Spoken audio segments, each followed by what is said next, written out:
Welcome to this episode of Kennedy Saves the World. The DNC is done. Kamala gonna be president. Yeah.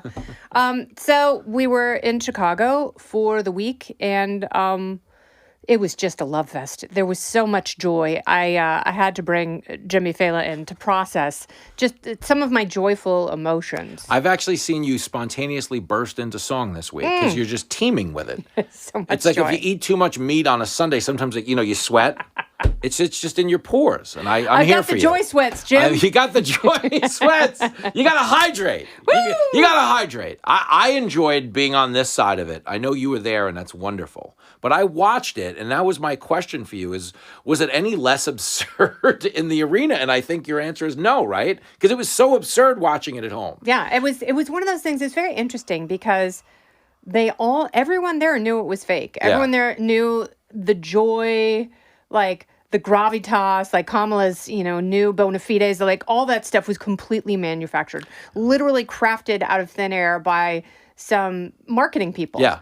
And everyone there knew it, but they're like, we kind of don't care because this is all we have. This is the gig. This is what we're doing. They're like, it's better than Biden, and it's all we have. So we are latching on to this. We are hitching our wagons to this star, and it better go places. And that is the plan. But what it reminded me of is watching people who are manic. And I've been on this, so I'm not diminishing anybody who suffers from this. When I was like in my 20s, I'd be like, you'd get out of bed on Tuesday and be like, we're taking over the world. And on Wednesday, you're just crying for no reason. It's just a weird swing. I don't know what's going on chemically. I don't know what's happening here. But when I was young, I was very manic like that. I would have like these creative highs where at the up, you really could, when Superman flies around the world to reverse time, you feel capable of such things. And then on Wednesday, you're like, I don't have a coherent thought to my name. I'm a loser. I don't want to get out of bed. Yeah. And that's what it reminded me of. It reminded me of watching the high side of someone's mania. Yes. Knowing they were going to wake up the next day and they were all going to be crying. But here's what's so interesting, because if this works, and I do believe, as we have discussed many times, that the election, the last two elections have been razor thin. Not even the last two. I mean, remember 2000? Yeah. The dangling chads? The hanging chads. We didn't know for months who our president was going to be. And this is going to be no different. But if she wins, it will be seen as the greatest political triumph and an act of absolute brilliance. Yeah. And if she loses, people are going to be like, she's the worst person ever. She doesn't, and it's so funny because it's going to come down to, as everyone knows, a handful of votes in a handful of states. And that will determine whether or not she's the greatest politician who's ever lived or a wadded up dog crap covered piece of bubble gum stuck to the bottom of someone's shoe. It's so funny. Remember the old Seinfeld bit where he's like, think about the Olympics is it's decided by 100th of a second. Yeah. So he's like, the difference is like, nah. And he's like, greatest guy in the world? Never heard of him. But that is the Olympics. And that is this election. And what's so fascinating about it is we're watching an experiment in that they've manufactured this candidacy and force-fed it to the world under the premise that you all love this, you love this. This is a watershed moment. We're going in this new direction now, and there's so much joy, and we're so thrilled. But this is completely manufactured. This is not real. No. Nothing we're watching is real. Not the enthusiasm, not this narrative. They wanted her off the ticket 3 months ago. Yes. So that's the part of me that wants the experiment to fail, because if it works, this probably becomes the business model going forward. Run for president, but let the media be the campaign, in that you don't have to do interviews and you don't have to distill policy. Think about that. Don't go anywhere. More Kennedy Saves the World right after this. It is amazing because when, some of the Sunday talk show hosts, when they interview, other than Shannon Breen, when they interview Republicans, they're just running offense for Kamala Harris. Yeah. And, that's all they're doing is pushing these people and trying to corral them into idiocy on her behalf. Yeah. And it's such an uphill battle to think that a Republican could ever win in an environment like that. And the only reason RFK Jr. is endorsing Trump is because he was the victim of that entire operation. They boxed him out. Yes. And that's the whole point. As he's saying they didn't get it. But this is what's so fascinating if you took it to 20,000 feet. So they boxed RFK Jr. out of a primary attempt to protect Joe Biden and then box Joe Biden out after he won that nomination. Yeah. I was like, you cheated just to nominate the guy, and now you're boxing him out too. I know, but it's so funny, Jimmy, because he's like, just from Joe Biden's perspective, he's like, I'm so tired, I'm so old, I just want a nap, but at the same time, I'm so incredibly powerful. Like, here I am. I took, the last gilded member of Camelot, and I forced him out of the race because I'm so powerful and so good and everyone has coalesced in my favor. And then they do the exact same thing to him. It's so cruel. But they're, again, not listening to themselves. Okay? They don't have self-awareness. They're protecting democracy. Like, that's what this election is all about, is saving democracy. I know. And the primary season just ended with more people shot Donald Trump than voted for Kamala. Like, that's a real stat. The people protecting democracy. More people shot the Republican nominee than voted for the Democratic nominee. That's a fact. Even if it was only one person shooting at Donald Trump. It's 1-0. No, he wins in that category. Trump has one shooter. Kamala has 0 votes. He won. And like this idea that we're just carrying on with this facade and like shaming all these people because they don't understand, like, the whole hook, and this is where the media fails liberals, is the media is supposed to be a check on power to make sure we're at the very least an informed populace that is making intelligent decisions on the future of this country. And this is absolutely the opposite of that. This is, hey, we picked somebody, the donors have spoken, shut up and vote for them because this other guy. But this other guy, for whatever we think of Trump, I mean, and, there's a lot to be thought, okay, they at least represent something, him and RFK, that we used to share as Americans, which is not massive government denying us any right that we might prioritize, in an effort to maintain their own agenda. So that's where I think they have become the Rage Against the Machine ticket. I just, I hope it succeeds for that reason alone.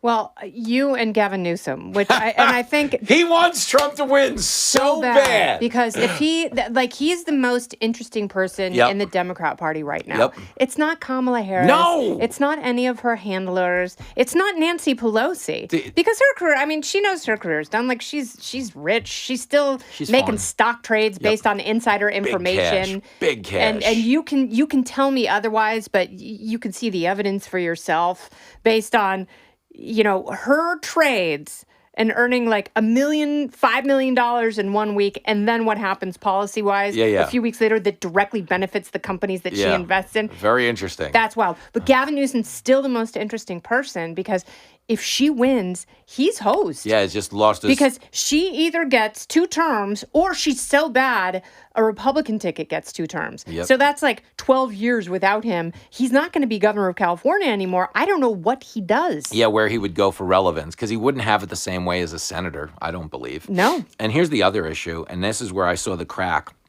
So he did that interview with Pod Save America where he joked about the nominating process. And he goes, it was a bottom-up process where the people had a say. He goes, well, at least that's what I've been told to say. And they all laughed about it because they were just joking about how truncated it was. Yeah. But they were joking about how truncated it was without ever acknowledging why. It's not okay that Biden resigned via fax. This is the timeline.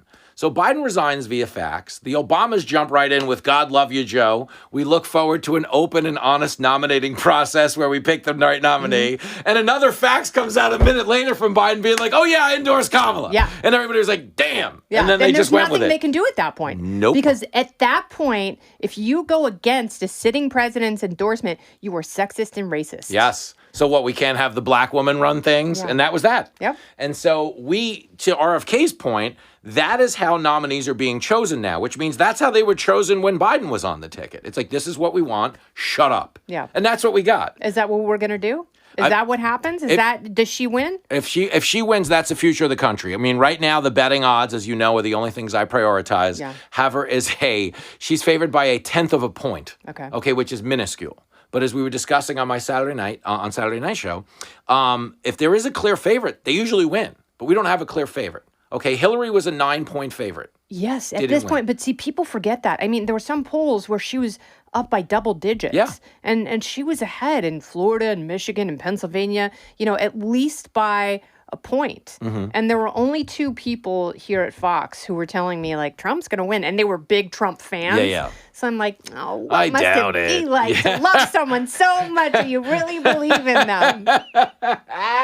But now, I mean, here's the thing, okay, and you know this. They're trying to run out the clock on her and deny access. Like, she is going to do a sit-down interview, but they're treating her like the Queen of England. They're doing the Obama thing, where somebody will be given an interview, but you're not going to question Buckingham Palace, or you'll never get to go to any of the... access. Yeah, you'll not go into the Jubilee, okay? Forget tripping the color or whatever the heck they're doing.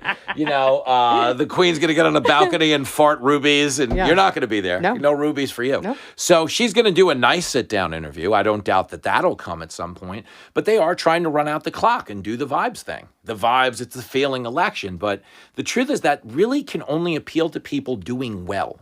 And I don't believe enough people in this country are doing well to vote on something so superficial. Oh, well, shame on the people who are doing well. Yeah. Who want government to take money from people who are not doing well. Because that's their hope. Like, George Clooney doesn't care about inflation. Yep. He really doesn't care. Care about the border, doesn't care. He can sit there in Lake Como in his little golden rowboat and, just hope the worst for the rest of Americans, pretending like he's got their best interest at heart. And he doesn't. No, he doesn't care. George Clooney's a dirtbag. I mean, rich liberals are really the worst people in the world. Think about that. Because at least rich conservatives are like, hey, don't take my money. Go ahead and make all you want.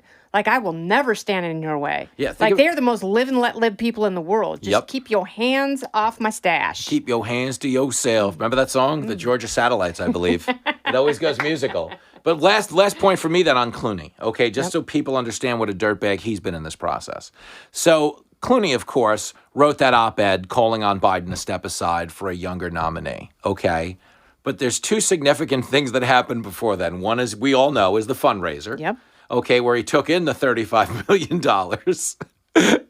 Next thing was the debate. If the debate goes well for Biden, George Clooney doesn't write that op-ed. Amen. Knowing what he knew about the fundraiser, which is that Biden had glitched out. Yes. And they had a CrowdStrike software patch that didn't take, and Obama had to yank him off the stage, and we were called the devil. But these people who were calling us the devil and saying it was a cheap fake, as everybody knows, are the people telling us we feel joy with Kamala and we've never been happier. We're doing a North Korean-style election on one side of the aisle. Yeah, George Clooney and Barack Obama are running the country, and they're doing it together. And, they were in cahoots on the fundraiser. They knew that Joe Biden was compromised. Kamala knew Joe Biden was compromised. But they also knew that if we go ahead and raise all this money, and she's the nominee, we can go ahead and give it to her. Like, this is not money raised in vain. No. Because if they have the open process, an open convention, then they would have had to have given all of that money back if she wasn't the nominee. And she would have lost. The donors give it back to the person who and she would have lost in a second. Absolutely right. I mean, Josh Shapiro, I saw Josh Shapiro walking down the hallway in the bowels of the DNC at the United Center, and he looked like a pimp. He looked like Floyd Mayweather. I mean, it was like surrounded by dudes, and women were like tossing their panties and fainting. I threw a pair. And you were in New York? Yeah, I was there. I got some arm, though. When it comes to Josh, he brings it out of me. Plus, he stole Obama's speaking style, which I love. Note for note. Okay, so one of Bernie's former communications people, who is an anarcho-capitalist, texted me because I sent a picture to them of me and Josh Shapiro with this person in the background, and they texted me, Barack Obama. That was fantastic. It was perfect. Boom! Yeah. You still got it. All right, Jim. I'll see you Labor Day. Yes, you will. And I'll see you Wednesday on your show. That matters. And then I'm hosting your show on Friday. That is so exciting. You talk about a big win for the American people. My God, No, Jim. that matters. What a week. You guys, congratulations, America. And I'm gonna pimp my Pennsylvania show. You better. Because I'm Pottstown, PA. That's absolutely right. Soul Joel's. Yeah. It's my favorite venue. Yeah. You're going to love it September so much. 28th. So I'm gonna pimp that son of a gun. Every time you come back from commercial. Jimmy Failla. The best. The best man I know. This has been Kennedy Saves the World, along with Jimmy Failla and President Kamala. I'm Kennedy. Listen ad-free with a Fox News Podcast Plus subscription on Apple Podcasts, and Amazon Prime members can listen to this show ad-free on the Amazon Music app. Oh, go ahead and leave me a review while you're there. I'd love to hear what you have to say. You've been listening to Kennedy Saves the World on the Fox News Podcast Network.